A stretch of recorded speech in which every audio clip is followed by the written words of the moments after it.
Empezamos esta serie de 3 capítulos analizando la naturaleza y la peculiar personalidad de la moderna corporación empresarial. En el segundo capítulo vimos cómo la corporación extendía su influencia a todas las esferas de la vida. En este último capítulo analizaremos la indiferencia histórica hacia la democracia que ha mostrado la corporación y los riesgos a los que se enfrentan los movimientos antiglobalización al plantar cara a la institución dominante.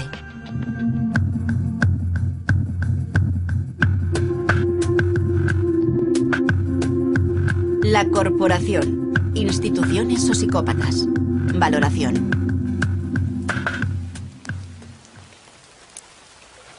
La posibilidad de que en 2025 2/3 partes de la población mundial no tengan acceso a agua potable ha provocado las primeras confrontaciones por el control del recurso más básico del planeta.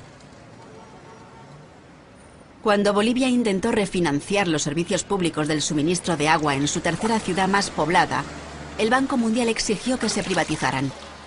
Así es como la corporación Bechtel de San Francisco obtuvo el control de toda el agua de Cochabamba, incluso de la que cae del cielo. Esta ley, este contrato, prohibían a la gente acumular el agua de la lluvia. Por lo tanto, el agua de la lluvia también se privatizaba.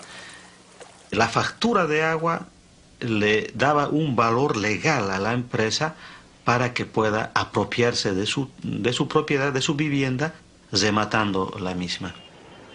La gente debía optar por una decisión de comer menos, pagar del agua, pagar por los servicios básicos, dejar de mandar a los niños de la escuela, no asistir a los hospitales y curarse en la propia casa, o en todo caso, gente jubilada, por ejemplo, que tiene una renta muy baja, debería buscar trabajo en las calles.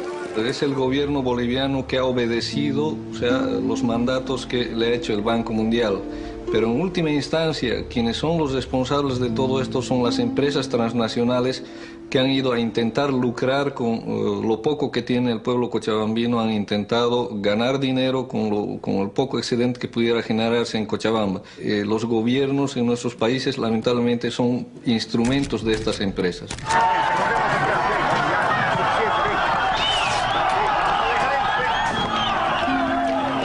Con la consigna de "el agua es nuestra, carajo", la gente sale a las calles, sale a los caminos y protesta, ¿no?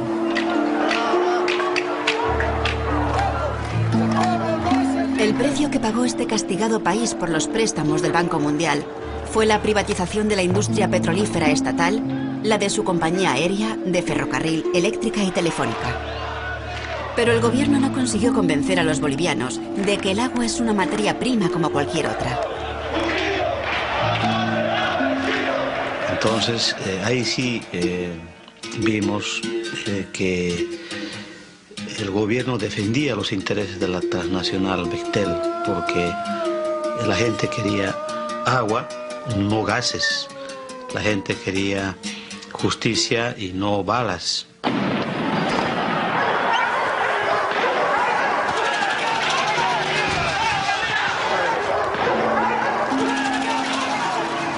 Las corporaciones transnacionales tienen una larga y oscura historia de colaboración con regímenes dictatoriales. ¿Es el narcisismo lo que las impulsa a buscar su reflejo en las estructuras jerarquizadas de los regímenes fascistas?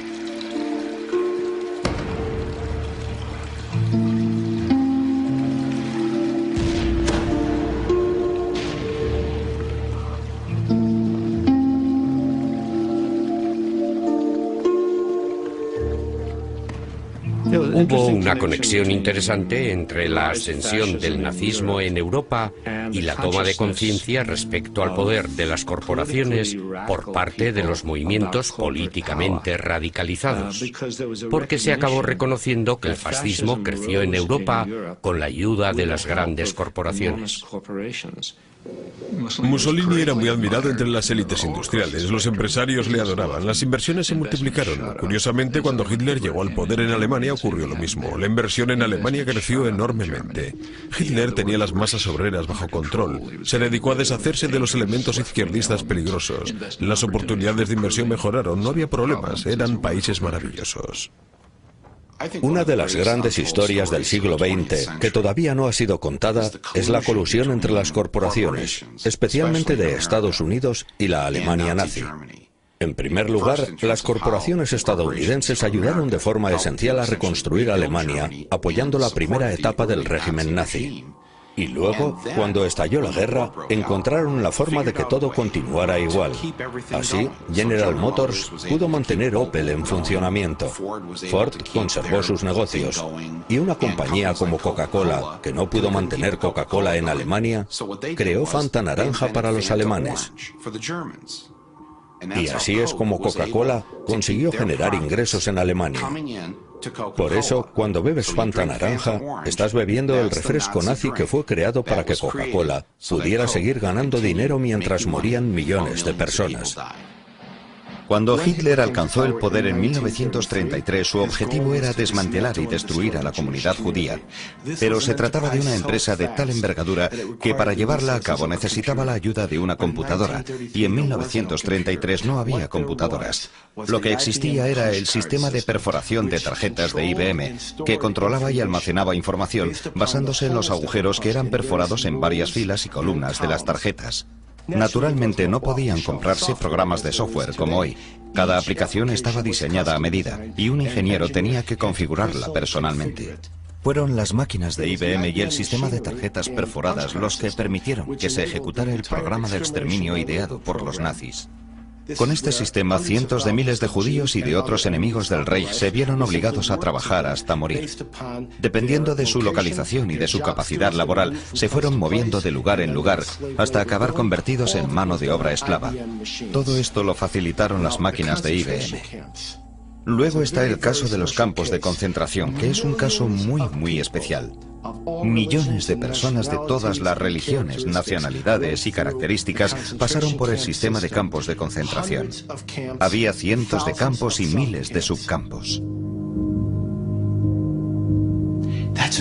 Para dirigirlos se necesitaba un programa de gestión de tráfico descomunal que exigió la existencia de un sistema de IBM en todas las rutas de ferrocarril y en cada campo de concentración.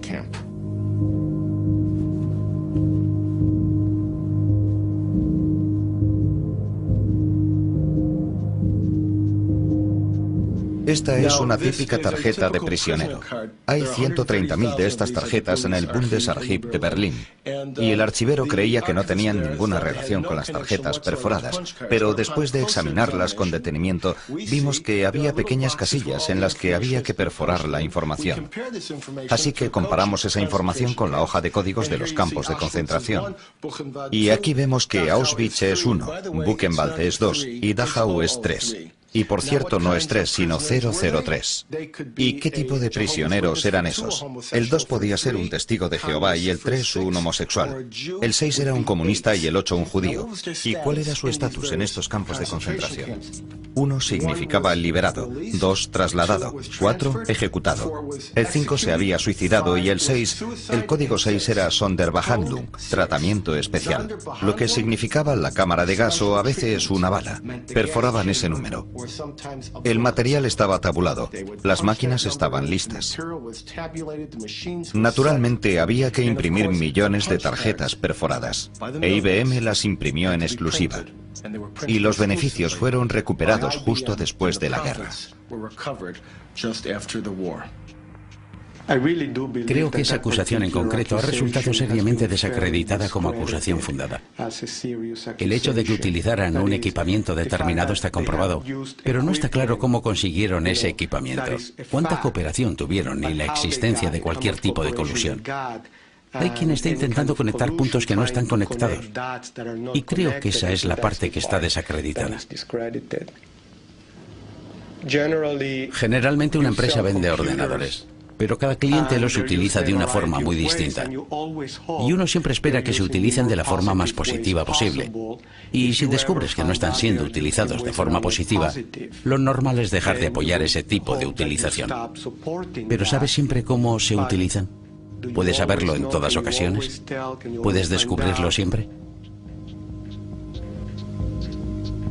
Naturalmente, IBM afirma que no tenía ningún control sobre su filial alemana, pero el 9 de octubre de 1941 se escribió una carta directamente a Thomas J. Watson en la que se referían todo tipo de detalles sobre las actividades de la filial alemana de IBM. No les vendieron ninguna de esas máquinas, todas fueron cedidas por IBM, y su mantenimiento se realizaba sobre el terreno una vez al mes, incluso cuando estaban en campos de concentración como Dachau o Buchenwald. Este es un contrato típico entre IBM y el Tercer Reich, redactado en 1942. El contrato no es con una filial de IBM en Holanda ni con la filial alemana, es con la corporación IBM en Nueva York. Verá, la verdad es que conozco esa historia. He hablado de ella más de una vez con el viejo señor Watson. Y yo estuve allí en aquellos años. No estoy diciendo que el señor Watson no supiera que el gobierno alemán utilizaba tarjetas perforadas. Es probable que lo supiera. Después de todo, tenía muy pocos clientes. Watson no quería hacerlo, pero no porque pensara que fuera o dejara de ser inmoral, sino porque Watson, que tenía un fino olfato para las relaciones públicas, pensaba que era arriesgado. No debería sorprendernos que la sed de hacer negocios de la corporación prime sobre su lealtad a una bandera.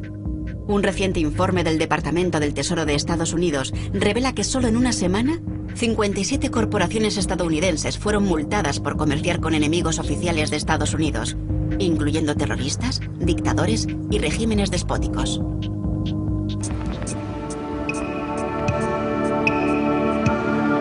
You can roughly locate any community somewhere along a scale running all the way from democracy to despotism. This man makes it his job to study these things. Well, for one thing, avoid the comfortable idea that the mere form of government can of itself safeguard a nation against despotism. Para los grandes negocios, el despotismo era con frecuencia una herramienta útil para asegurar los mercados extranjeros y conseguir beneficios. Este es uno de los oficiales más condecorados del Cuerpo de Marines de Estados Unidos, el general Smedley Darlington Butler. Ayudó a pacificar México para las compañías petroleras norteamericanas, Haití y Cuba para el Banco National City, Nicaragua para la Brown Brothers Brokerage, la República Dominicana para los intereses de las compañías azucareras, Honduras para los intereses de las compañías frutícolas norteamericanas y China para la Standard Oil. Los servicios del general Butler también fueron solicitados en su propio país en los años 30, cuando el presidente Franklin Delano Roosevelt buscó aliviar la miseria de la Gran Depresión por medio de la creación de empresas públicas y la regulación de las corporaciones. More power to you, President Roosevelt.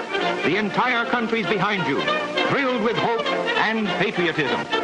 Pero no todo el país apoyaba al populista presidente. Grandes partes de la élite corporativa despreciaban los valores del nuevo acuerdo de Roosevelt. Así, en 1934, un grupo de conspiradores intentó involucrar al general Butler en un acto de traición. The plan as outlined to me was to form an organization of veterans, to use as a bluff or as a club at least, to intimidate the government. Pero los conspiradores corporativos habían elegido al hombre equivocado. Butler estaba cansado de ser lo que él denominaba un gángster del capitalismo. I appeared before the Congressional Committee, the highest representation of the American people, under subpoena to tell what I knew of activities, which I believe might lead to an attempt to set up a fascist dictatorship. The upshot of the whole thing was that I was supposed to lead an organization of 500,000 men, which would be able to take over the functions of government. Un comité del Congreso encontró pruebas de un plan para derribar a Roosevelt. Según Butler, la conspiración incluía a representantes de algunas de las principales corporaciones estadounidenses, entre ellas JP Morgan, DuPont y Goodyear Tire. Como sabe el actual presidente de Goodyear Tire, las corporaciones ya no necesitan dar un golpe de Estado para controlar un gobierno. Las corporaciones se han hecho globales.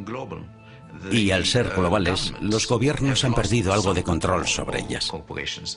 Independientemente de que una corporación pueda ser de fiar o no, los gobiernos de hoy no tienen sobre las corporaciones ni el poder que tenían antes, ni la influencia que tenían hace 50 o 60 años. Y ese es un gran cambio. Ahora los gobiernos han perdido mucho poder comparado con el que tenían antes. El capitalismo de hoy manda en las altas esferas y ha desplazado a la política y a los políticos de los centros de poder. Los capitalistas son los nuevos sumos sacerdotes y los oligarcas reinantes de nuestro sistema. Así, el capitalismo y sus principales protagonistas, los consejeros delegados de las corporaciones, han ganado un poder y una influencia sin precedentes. Con esto no quiero negar la importancia de gobiernos y políticos, pero ellos son los nuevos sumos sacerdotes. En 1998 fui invitado a Washington para asistir a una reunión organizada por una agencia de seguridad nacional llamada el Consorcio del Pensamiento Crítico. Recuerdo que entré en una sala y al echar un vistazo a la gente que estaba allí, vi que en una parte de la sala estaba la CIA, la NSA, la DEA, el FBI, aduanas y el Servicio Secreto. Y en la otra parte estaban Coca-Cola, Mobil Oil, GTE y Kodak. Y recuerdo que pensé, en estos momentos estoy en el epicentro de la industria de inteligencia. Esta es la realidad. Aquí es donde estamos. No es que la línea se esté difuminando. La línea ha desaparecido. Aquel era un ejemplo ilustrativo de cómo las corporaciones y el gobierno se consultaban mutuamente y trabajaban en colaboración.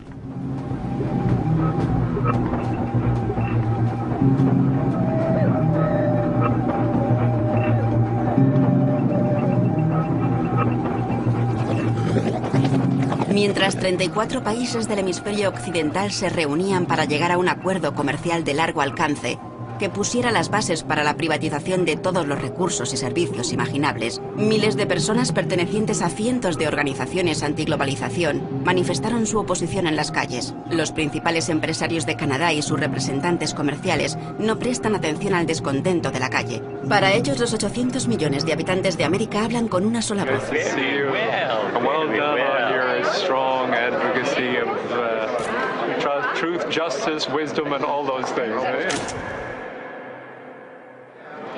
I was looking yesterday at the statements at the inauguration, the opening ceremony. What an extraordinary progress over the last 15 years. Absolutely. When you heard such open... A common language. A common language. Yes, and from the most developed to the least, it was extraordinary that now that we see the benefits of trade, more and more people want to buy it. Absolutely. Because we do realize that it helps everyone, from the poorer to the better off. So a lot of these countries are not saying we want to get off, they want to get on. Exactly.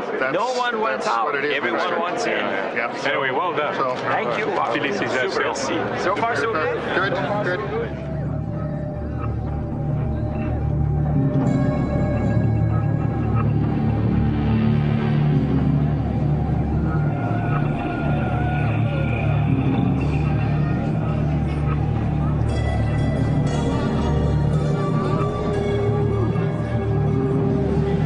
I'm inside and this is all outside, so that's the way it is.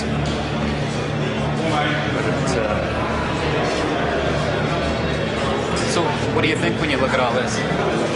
Well, it's. I mean, I think it's too bad that this has erupted.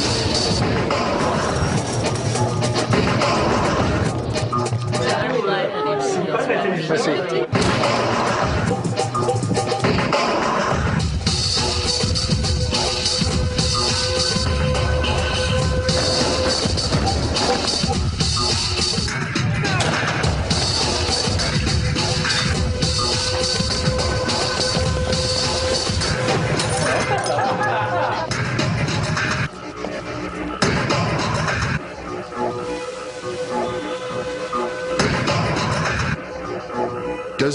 ¿Deberían exigirse ciertas responsabilidades?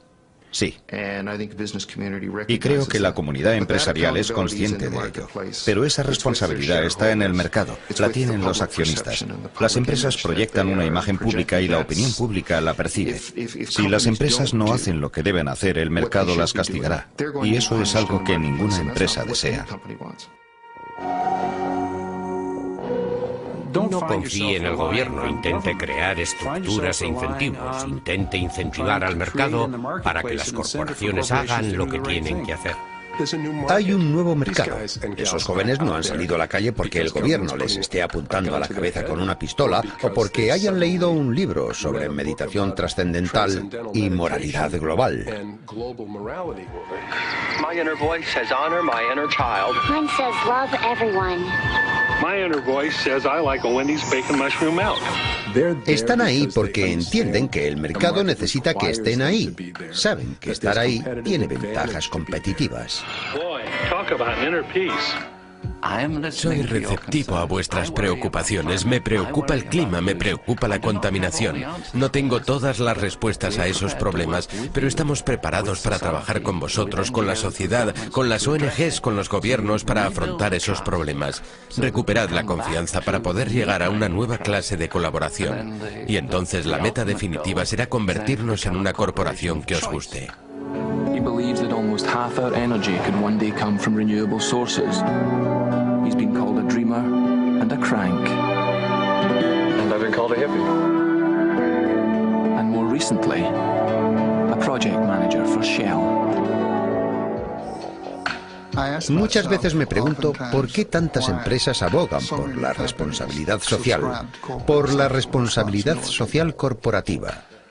No estoy seguro de que sea porque quieran ser empresas responsables, con todo lo que ello supone, sino porque quieren ser identificadas como tales y considerarse empresas responsables. Pero ¿quién soy yo para juzgar a nadie? Es mejor que sigan esa política a que no la sigan. Es preferible que hagan profesión pública de su responsabilidad social a que no la hagan. La responsabilidad social no supone un gran cambio, porque es una táctica voluntaria. Es una táctica, una reacción a unas determinadas condiciones de mercado que existen ahora. Y cuando la corporación interprete el mercado de otra forma, volverá sobre sus pasos. Un día ves a Bambi y al día siguiente ves a Godzilla. ¿Cómo definimos la responsabilidad social? ¿Cómo van a ser las corporaciones quienes decidan lo que es la responsabilidad social? Eso no es asunto suyo.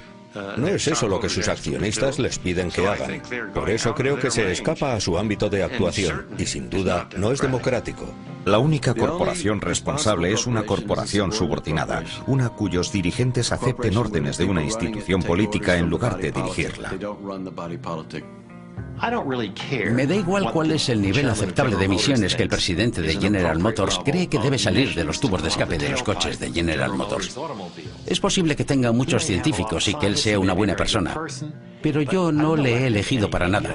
No tiene ninguna autoridad para hablar en mi nombre. Esas son decisiones que deben tomar los gobiernos y no las corporaciones. Y es muy peligroso, es muy engañoso decir, ¿por qué no tenemos un rey filósofo como consejero delegado para que decida? Dejemos que decida él, dejemos que decida el gran líder. La historia ha sido muy dura con esa sugerencia. Y la historia te dice que el poder no rinde cuentas a nadie. Y ese no es un poder que podamos tolerar en este mundo. Si llevamos esto a sus conclusiones lógicas, obtendríamos la imagen de que estamos al final del mundo, rodeados de oscuridad. Tendríamos todos lavado el cerebro y careceríamos de espacio para movernos. Y no creo que hayamos llegado todavía a ese punto. Y creo que es muy importante que no exageremos el caso y que admitamos que hay quiebras y fisuras en las estructuras de todas estas corporaciones. A veces, cuando una corporación se concentra en un proyecto en concreto, miran hacia otro lado mientras suceden un montón de cosas interesantes en la esquina. En todos los periodos de la historia en los que se ha puesto en evidencia la injusticia, basada en falsedades, basada en el arrebatamiento del derecho y de la libertad de la gente a vivir y sobrevivir con dignidad, se han vuelto las tornas.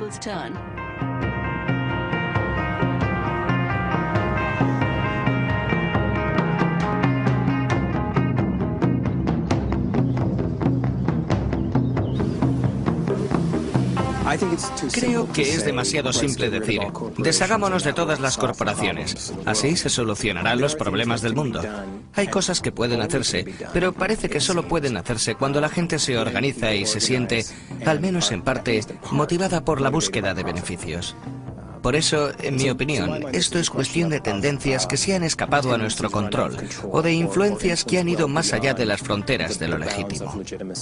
La clave son las relaciones entre los seres humanos y nuestras instituciones.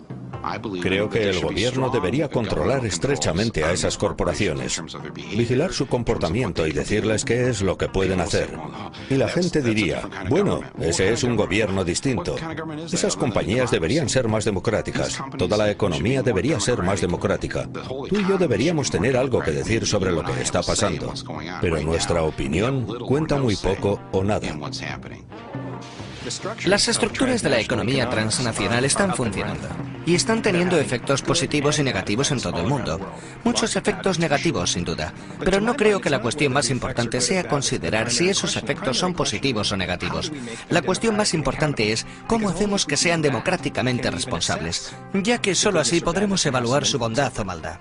Well, a group in Arcata is speaking out against corporate power, and it's asking for your support. The group, called Citizens Concerned About Corporations, is organizing a signature drive to get an initiative on the November ballot. The initiative would require the city of Arcata to host 2 town hall meetings in which participants would discuss large corporations' power structure. It would also require the city to form a committee to advise leaders about corporate policies. I can't think of a better place to be. If this many people around the country would do this instead of watching Super Bowl Sunday, our nation would be controlled by the people, not by the corporations. Corporations are not accountable to the democratic process. That's what this is about. I don't want to make decisions about everything that goes on in their corporation, but I do have a strong belief that they need to be held accountable to us. This is our place to live. This is our place. As I understand Measure F would be to stop in some way, shape, or form, not necessarily punitive, the activities of corporations that cause harm to the citizens of Arcata and the environment that we depend on for life. The problem is the huge corporations that are not here. One of the things that was talked about here is harm. And the question I have for those people is, who determines what harm is? You can have a corporation that obeys every law of the land and can still be producing harm. My question is, can it be done differently? What are we afraid of? I mean, are all the businesses going to leave Arcata? I don't think so. And if they did, we'd deal with it, or we'd figure it out, or we'd do something different. We're creative people. I just don't see why we're afraid. The path we're on that Measure F would lead to is the road to serfdom. If you think it's tough making a decision where to buy your stuff today, how tough do you think it is when there's only one provider, and it's the state? And by the way, you don't get to have this little democracy forum in those communities either. This issue that we are in some way proposing central government control or socialism really is absurd. What we're proposing is democratic authority over corporations. I think the better way is a boycott. If we don't like, a certain product, if we don't like Pepsi-Cola or Bank of America, or if you don't like what they do, don't use them. That's the way I see the, people's power is. You have a lot more money than me. You have more votes than I do. If we use the model of boycott and voting with your dollars, that's an undemocratic situation. People that say they fear their government, I really hope that they understand that they're allowed to participate in their government. They're not allowed to participate in anything the corporations do. So don't fear the government. Help it be the government that you won't fear. This is beyond my wildest dreams. To see people talking to each other as if there's something we could do, as if we could figure something out, No more chain restaurants in Arcata after a long-awaited decision by the city.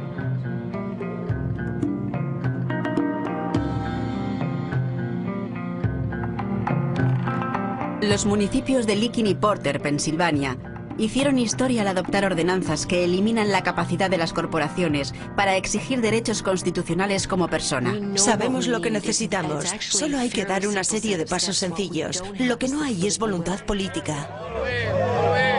We can change the government. That's the only way we're going to redesign, rethink, reconstitute what capital and property can do. Lo que tenemos que hacer es analizar las raíces de la estructura legal que creó esta bestia. Y tenemos que pensar cómo podemos conseguir que sean responsables de lo que hacen. No están talladas en piedra. Podemos desmantelarlas. De hecho, la mayoría de los estados tienen leyes que exigen que sean desmanteladas. For too long now, giant corporations have been allowed to undermine democracy here in the United States and all over the world. But today, the National Lawyers Guild and 29 other groups and individuals are fighting back. We are calling upon State Attorney General Dan Lundgren to comply with California law and to revoke the corporate charter of the Union Oil Company of California for its repeated and grievous offenses. We have amidst us giant corporations who are repeat offenders year after year, decade after decade. This is a statute that is well known.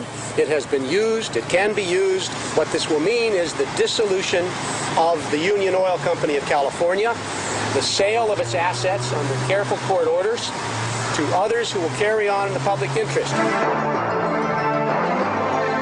This is nothing more than just a smear campaign. This company has been part of California's economy for over 100 years, thousands of jobs. Doesn't mean it's never made any mistakes, paid for those mistakes, but this demonizing of a company, I think I'm in a time warp or something, that I fell asleep and I woke up 50 years ago when we heard that kind of rhetoric. Well, we have a very, very broad set of people angry, very angry at this corporation. People from the left of the spectrum who don't produce anything except hot air. From its complicity in unspeakable human rights violations overseas against women, gays, laborers, and indigenous peoples, to its efforts to subvert U.S. foreign policy and deceive the courts, the public, and its own stockholders, Unocal is emblematic of corporate abuse and corporate power run amok. Extending a business deal with Burma Army is immoral. It prolongs the Iron Rule in Burma. The pipeline Unocal is building in Burma is vital for survival, cash-strapped army. Unocal cannot do business in Burma without supporting that hopeless regime. El fiscal general de California se negó a revocar la carta corporativa de Unocal, pero reconoció que estaba capacitado para poder hacerlo. Recientemente, el fiscal general de Nueva York revocó las cartas de 2 supuestas organizaciones de investigación que él describió como ganchos de la industria tabaquera.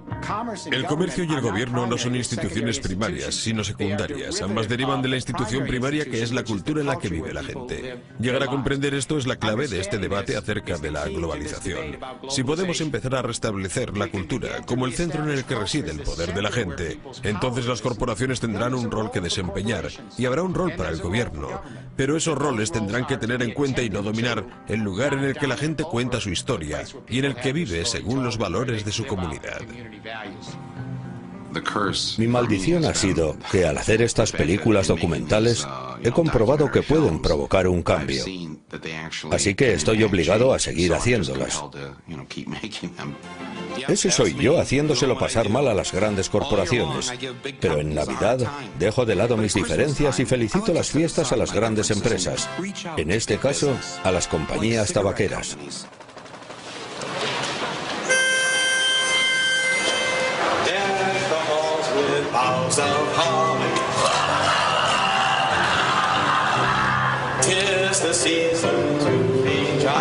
En la horrible verdad, salía una persona cuya compañía del seguro sanitario se negaba a pagarle un trasplante de páncreas.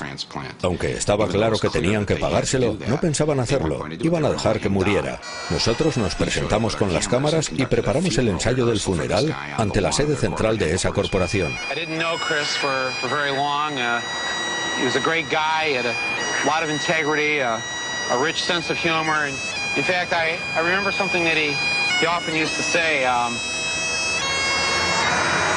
was he used to say? Just want a pancreas. He used to say, I just want a pancreas. Y en cuestión de 3 días, la empresa cambia de opinión y dice, muy bien, le pagaremos el trasplante. Lo que significa que hay personas que viven gracias a este tipo de trabajo.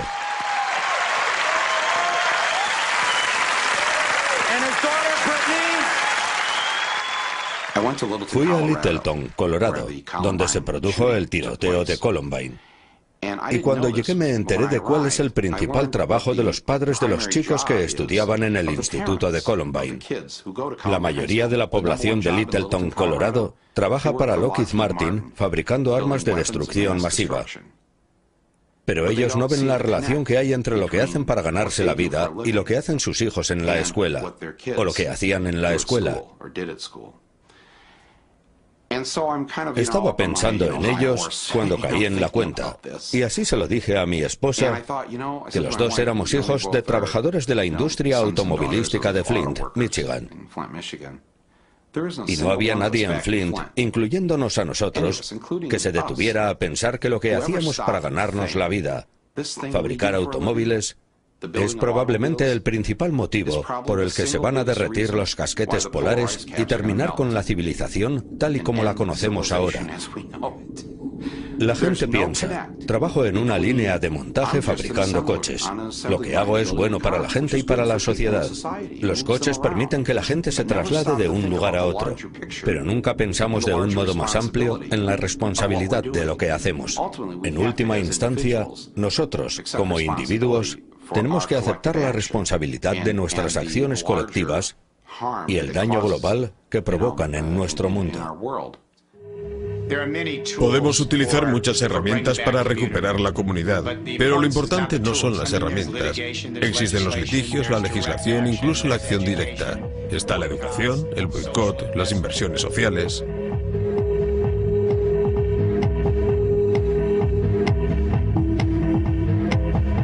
Hay muchas formas de enfrentarse al poder de las corporaciones, pero en el análisis final lo que de verdad importa es la visión.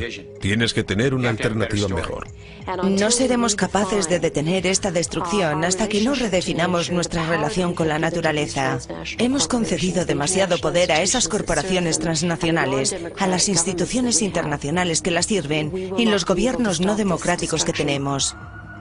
Una de las cosas de las que hablamos es de la importancia de vernos a nosotros mismos como parte del mundo natural, no separados de él. Do I know you well enough to call you fellow plunderers? There is not an industrial company on earth, not an institution of any kind, not mine, not yours, not anyone's, that is sustainable. I stand convicted by me, myself alone, not by anyone else, as a plunderer of the earth, but not by our civilization's definition. By our civilization's definition, I'm a captain of industry, in the eyes of many a kind of modern-day hero, but really, the first industrial revolution is flawed, it is not working, it is unsustainable, it is the mistake. And we must move on to another and better industrial revolution and get it right this time. Cuando pienso en cómo podría ser visualizado una organización de gente comprometida en conseguir un objetivo, y ese objetivo es no causar daño, veo a una empresa que ha cortado el cordón umbilical que le unía a la Tierra para extraer sus materias primas. Utiliza materias primas que ya han sido extraídas de la mina y las utiliza una y otra vez, utilizando en ese proceso energías renovables. What progress have we made? From 1995 to 1996, our sales increased by $200 million. The amount of material that we extracted from the earth to feed our factories was essentially the same 1.2 billion pounds as in 1995. In other words, the $200 million of incremental sales came with no additional extracted throughput. That is, at practically no additional cost to Earth. It is perhaps the first $200 million of truly sustainable business in the history of industry. Ese es nuestro plan. Nuestro plan sigue siendo escalar el monte Sostenibilidad. Esa montaña es más alta que el Everest, infinitamente más alta que el Everest, mucho más difícil de escalar. En su cumbre no hay huellas de pisadas, pero antes de morir, quiero llegar a esa cumbre y otear el horizonte desde allí. 3.000 millones de personas siguen viviendo en la pobreza, y la mitad de esos pobres son niños. El capitalismo lo está haciendo bien, pero se está olvidando de mucha gente. Y creo que debemos preocuparnos de que la distancia entre pobres y ricos no aumente. El capitalismo siempre planta su pie en alguna parte. Y podemos hacerle responsable de lo que sucede en ese lugar si estamos preparados para ello. Me gustaría que los trabajadores de esas corporaciones tuvieran algo que decir respecto a lo que está ocurriendo, que tuvieran una estructura más democrática y que no fuera solo el Consejo de Administración o un par de ejecutivos quienes decidan. Estábamos en Honduras y algunas trabajadoras jóvenes que sabían cuál era el objeto de nuestra visita se acercaron a nosotros. Nos dijeron que las condiciones de trabajo en su fábrica eran horribles y que querían reunirse con nosotros. A nosotros nos pareció bien, pero en un país en vías de desarrollo no puedes presentarte con un cuaderno de notas en una fábrica y ponerte a entrevistar a los trabajadores. Hay matones, espías, está la policía militar. Hay que hacerlo todo de forma clandestina. Entonces les dije, seguid esta carretera y a 100 metros hay una taberna, allí nos reuniremos. Estábamos a punto de empezar cuando aparecieron 3 individuos con pinta de duros. La empresa se había enterado de nuestra reunión y había enviado unos espías. Entonces las mujeres dicen que no podríamos reunirnos, que teníamos que cancelar la reunión porque el jefe iba a enterarse de todo y que iban a quedarse sin trabajo o algo peor. Obviamente la reunión no se celebró, pero aquellas jóvenes eran muy inteligentes. Mientras iban saliendo sin que les vieran los espías, empezaron a poner la mano debajo de la mesa. Yo también puse mi mano debajo de la mesa y ellas empezaron a darme resguardos de nóminas para que supiéramos quiénes eran, cuánto cobraban y las etiquetas que hacían en su fábrica, para que supiéramos para quién trabajaban. Cuando se fueron saqué la mano de debajo de la mesa y en la palma de mi mano estaba la cara de Kathie Lee Gifford. Pero lo más interesante es lo que pone en la etiqueta. Una parte de los beneficios por la venta de esta prenda serán donados a varias organizaciones benéficas infantiles. Es conmovedor, te llega al corazón. Walmart y la señora Gifford te están diciendo que si compras estos pantalones ayudarás a los niños. El problema es que las chicas que nos dieron esta etiqueta tenían 13 años. Por cierto, la señora Gifford me ha prohibido hablar de ella, pero no puedo evitarlo, así que he hecho una ampliación y la llevo conmigo. Al principio, Walmart y Kathie Lee Gifford me dijeron ¿por qué debemos creerle cuando nos dice que trabajan niños en esa fábrica? Lo que no les dijimos es que Wendy Díaz, aparece aquí en el centro de esta foto, estaba en un avión con destino a Estados Unidos. Esta es Wendy Díaz. Wendy llega a Estados Unidos, es imparable.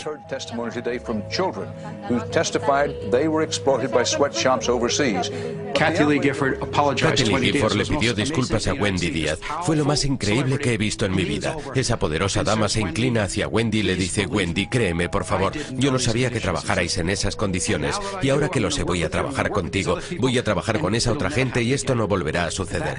Y esa noche firmamos un acuerdo con Kathie Lee Gifford.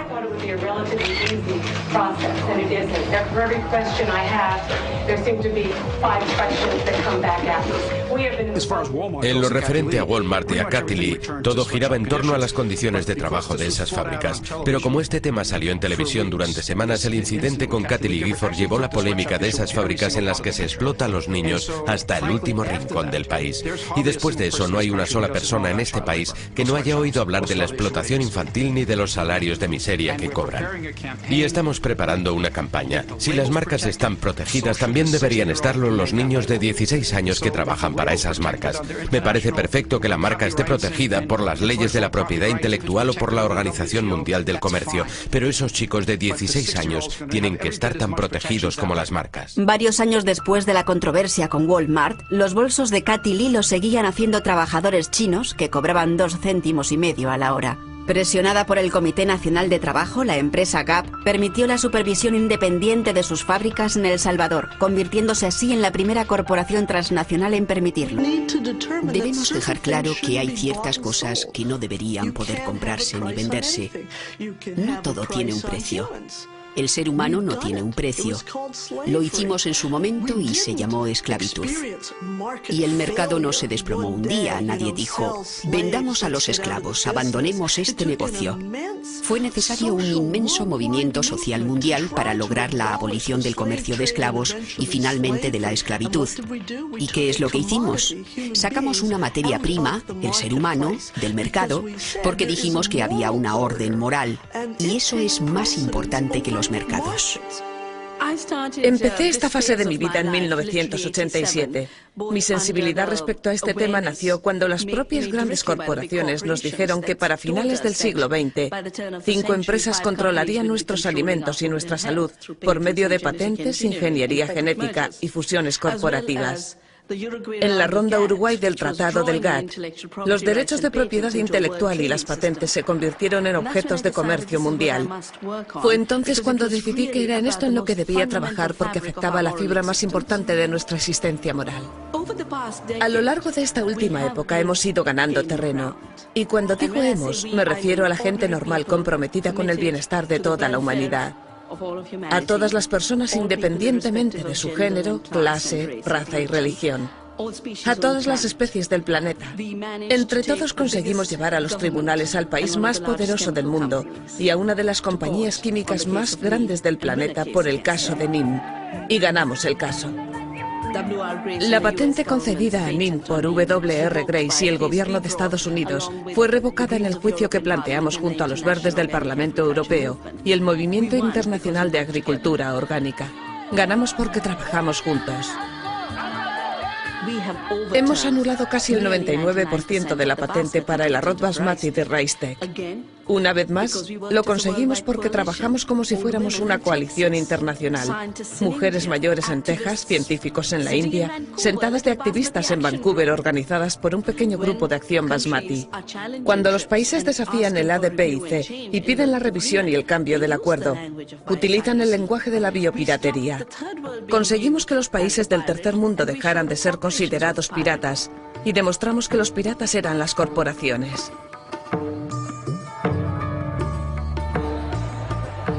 A Gandhi no le costó mucho trabajo luchar contra las leyes de la sal de los británicos, cuando los británicos decidieron que la mejor forma de potenciar su ejército y su policía era crear un impuesto que gravara la sal. Y todo lo que hizo Gandhi fue ir a la playa, recoger sal y decir, la naturaleza nos da la sal gratis, la necesitamos y siempre la hemos hecho nosotros. No acataremos sus leyes y continuaremos haciendo sal. Pues bien, durante la última década hemos tenido un compromiso similar en la India. Lo llamaremos el Bir Satyagraha. Según este compromiso nos negamos a cumplir cualquier ley que declare ilegal salvar semillas. Nos comprometemos a no cumplir la ley porque salvar semillas es una obligación con la tierra y con las generaciones futuras. Pensábamos que sería realmente un acto simbólico, pero es más que simbólico. Se está convirtiendo en una opción de supervivencia. Los campesinos que cultivan sus propias semillas, que salvan sus propias semillas y no compran pesticidas, consiguen 3 veces más ingresos que los campesinos que dependen de las compañías químicas, que dependen de Monsanto o Cargill. Hemos conseguido crear alternativas que funcionan para la gente. ¿No deberíamos empezar por reexaminar cuál es el objetivo de esta empresa? Y si la respuesta continúa siendo la búsqueda de beneficios y la ganancia de los accionistas, la respuesta no será lo suficientemente satisfactoria. Hay un viejo chiste muy bueno. 2 economistas están mirando un puñado de fórmulas escritas en una pizarra y uno de ellos dice, ¿sabes? Creo que este modelo funcionaría mejor si excluyéramos a las personas. A los economistas, especialmente a los de derechas, les gusta decir que hay un modelo de comportamiento racional de interés personal que define a la raza humana, al deseo humano. Pero naturalmente lo que ellos no pueden tolerar en ese modelo es una desviación de lo que ellos denominan interés personal racional, algo que sucede constantemente. Tenemos que complicar el modelo. Puede haber otras acciones dirigidas cuya fuerza motriz no sea el interés personal, el sacrificio, por ejemplo, o la minimización del beneficio a cambio de algún otro valor. Y claro, todo eso no supone una noticia para ningún ser humano, pero sí es noticia para muchos economistas porque no es esa la forma en la que han concebido el mundo. Deberíamos tomarnos nuestro tiempo y fomentar esa discrepancia porque es la clave para reconstruir la imagen de forma que resulte más rica y humana. Tenemos que deshacer muchas cosas para poder ser lo suficientemente inteligentes como para estar en condiciones de realizar este trabajo realmente peligroso, arriesgado y difícil de la mejor forma que podamos hacerlo. Y eso significa que la gente debe unirse y aprender un montón de cosas que ahora ignoramos y que han sido eliminadas de nuestra cultura y de nuestra mente. Eso es para mí lo más excitante de todo. Y está sucediendo. Sucede en todo el mundo. Estas son las imágenes que reflejan definitivamente la situación que vivió Cochabamba durante la jornada de este viernes. Prácticamente estuvo sitiada. Policías del departamento... Bolivia estaba decidida a defender el derecho de la corporación Bechtel a cobrar a familias que vivían con poco más de €1,50 al día, una cuarta parte de sus ingresos por el agua que consumían. Cuanto más crecía la resistencia popular al programa de privatización del agua, más violenta se hizo la protesta. Fui detenido delante de mi familia, fui maltratado. Además, tuvieron una tortura de carácter psicológica y nos condujeron, además, enmanillados, vendados, hasta un lugar remoto, a una unidad militar allá en la frontera con el Brasil. Y por eso vieron centenares de heridos jóvenes que a sus 16, 17 años perdieron brazos, perdieron piernas, quedaron paralíticos, quedaron lesionados de la cabeza de por vida y murió Víctor Hugo Daza.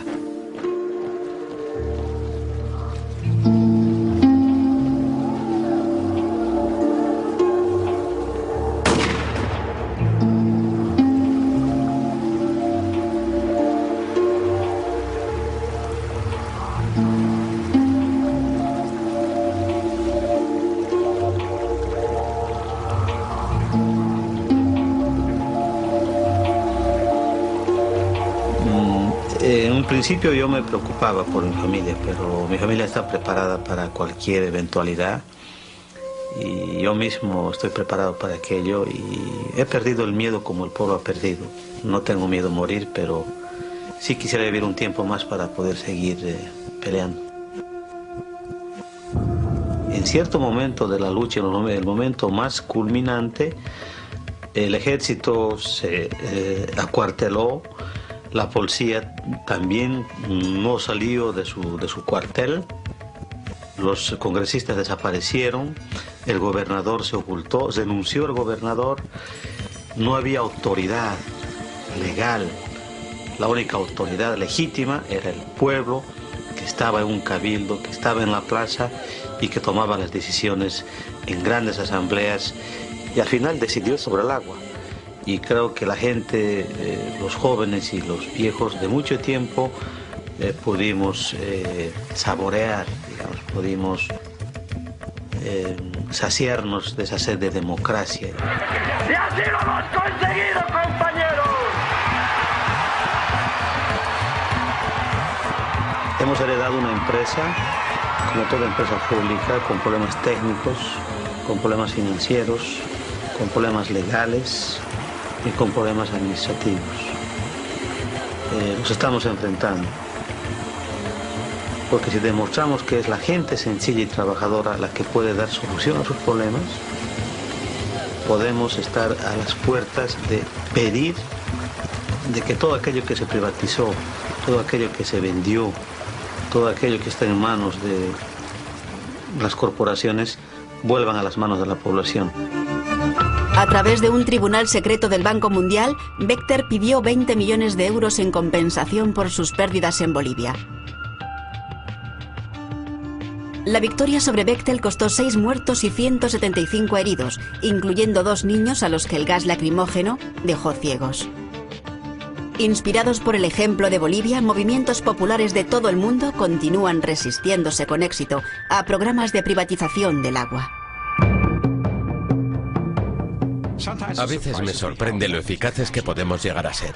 Después de derrotar a Gap, pasé por delante de una de sus tiendas y pensé, Dios mío, hay alrededor de 2000 tiendas de estas por todo el país. Mira todo ese cemento, ese cristal, todos esos dependientes, esa ropa, ese poder.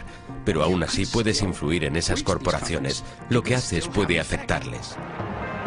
Yo creo que sí se están ganando pequeñas batallas en el mundo, pero yo creo que la gente está perdiendo la guerra.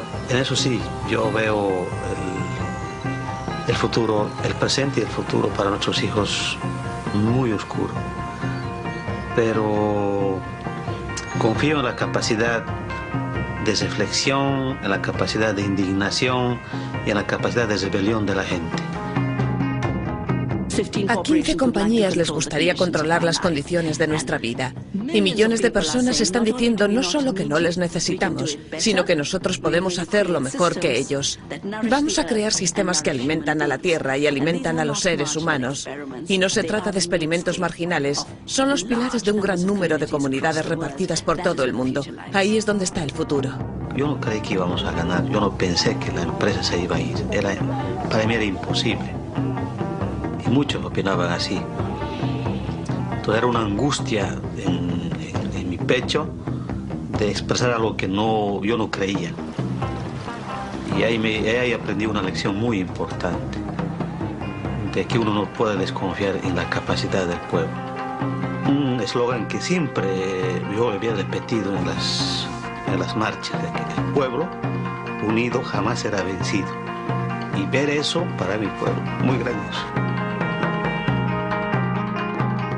Siempre he considerado muy irónico que yo sea capaz de hacer todo esto. Salgo en la televisión. Mis películas son distribuidas por estudios propiedad de grandes corporaciones. ¿Por qué me hacen publicidad cuando me estoy oponiendo a todo lo que ellos representan? Porque yo dedico mi tiempo y mi dinero a oponerme a lo que ellos creen. Y la razón es que ellos no creen en nada. Me hacen publicidad porque saben que hay millones de personas que quieren ver mis películas o que quieren verme en televisión y saben que ganan dinero con ello. Y yo he podido hacer lo que me he propuesto porque me estoy aprovechando de una gran debilidad del capitalismo, la debilidad de la codicia. Se dice que un rico te vendería hasta la cuerda con la que va a colgarse si creyera que iba a ganar dinero con ello. Pues bien, yo soy esa cuerda. Espero, soy parte de esa cuerda. Y también creen que cuando la gente ve las cosas que hago, o ve este documental o lo que sea, bueno, creen que la gente verá esas películas y no hará nada porque ellos han hecho un trabajo excelente a la hora de dormir su conciencia y anularles como personas. La gente no se sentirá aludida y no se levantará del sofá para emprender una acción política. Están convencidos de eso, y yo estoy convencido de lo contrario. Estoy convencido de que algunas personas saldrán de este cine o se levantarán del sofá y harán cualquier cosa para conseguir recuperar este mundo.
Esta ley, este contrato, prohibían a la gente acumular el agua de la lluvia. Por lo tanto, el agua de la lluvia también se privatizaba.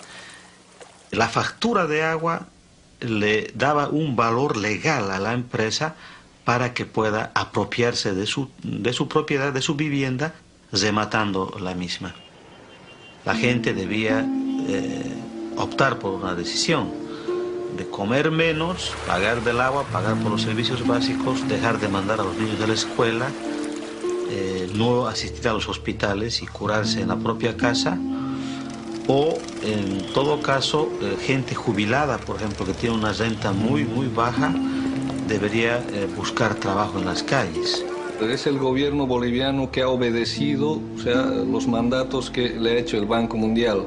Pero en última instancia, quienes son los responsables de todo esto son las empresas transnacionales que han ido a intentar lucrar con lo poco que tiene el pueblo cochabambino, han intentado ganar dinero con el poco excedente que pudiera generarse en Cochabamba. Los gobiernos en nuestros países lamentablemente son instrumentos de estas empresas. ¿Buscar su reflejo en las estructuras jerarquizadas de los regímenes fascistas?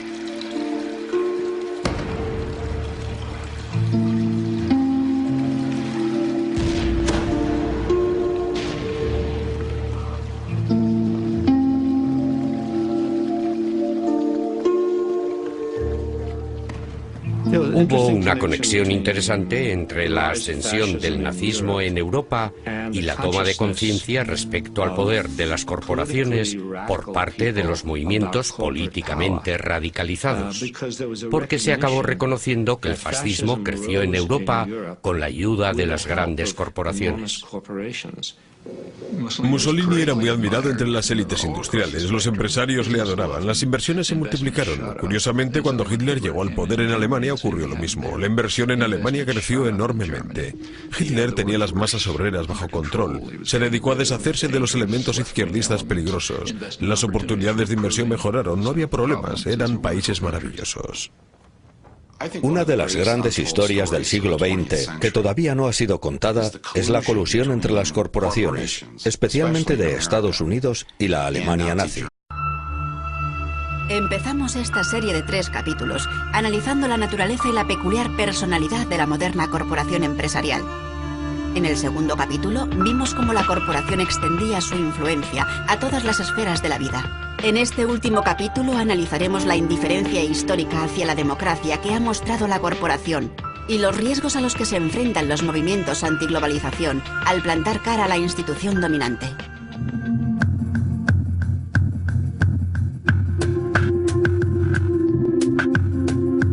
La corporación, instituciones o psicópatas. Valoración.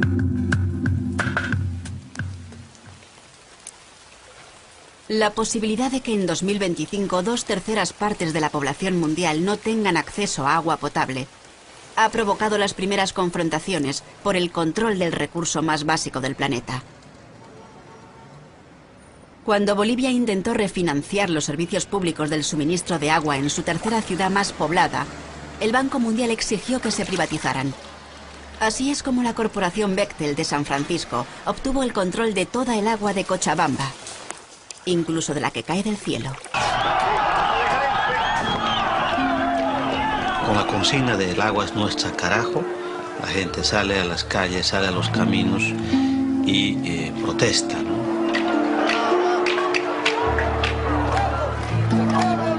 El precio que pagó este castigado país por los préstamos del Banco Mundial fue la privatización de la industria petrolífera estatal, la de su compañía aérea, de ferrocarril, eléctrica y telefónica. Pero el gobierno no consiguió convencer a los bolivianos de que el agua es una materia prima como cualquier otra. Entonces, ahí sí vimos que el gobierno defendía los intereses de la transnacional Bechtel, porque la gente quería agua, no gases. La gente quería justicia y no balas.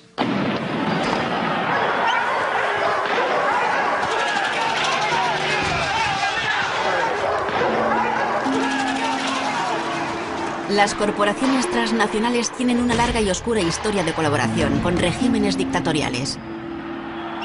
¿Es el narcisismo lo que las impulsa a buscar? En primer lugar, las corporaciones estadounidenses ayudaron de forma esencial a reconstruir Alemania, apoyando la primera etapa del régimen nazi. Y luego, cuando estalló la guerra, encontraron la forma de que todo continuara igual. Así, General Motors pudo mantener Opel en funcionamiento. Ford conservó sus negocios. Y una compañía como Coca-Cola, que no pudo mantener Coca-Cola en Alemania, creó Fanta Naranja para los alemanes. Y así es como Coca-Cola consiguió generar ingresos en Alemania. Por eso, cuando bebes Fanta naranja, estás bebiendo el refresco nazi que fue creado para que Coca-Cola pudiera seguir ganando dinero mientras morían millones de personas. Cuando Hitler alcanzó el poder en 1933, su objetivo era desmantelar y destruir a la comunidad judía. Pero se trataba de una empresa de tal envergadura que para llevarla a cabo necesitaba la ayuda de una computadora, y en 1933 no había computadoras. Lo que existía era el sistema de perforación de tarjetas de IBM, que controlaba y almacenaba información basándose en los agujeros que eran perforados en varias filas y columnas de las tarjetas. Naturalmente no podían comprarse programas de software como hoy.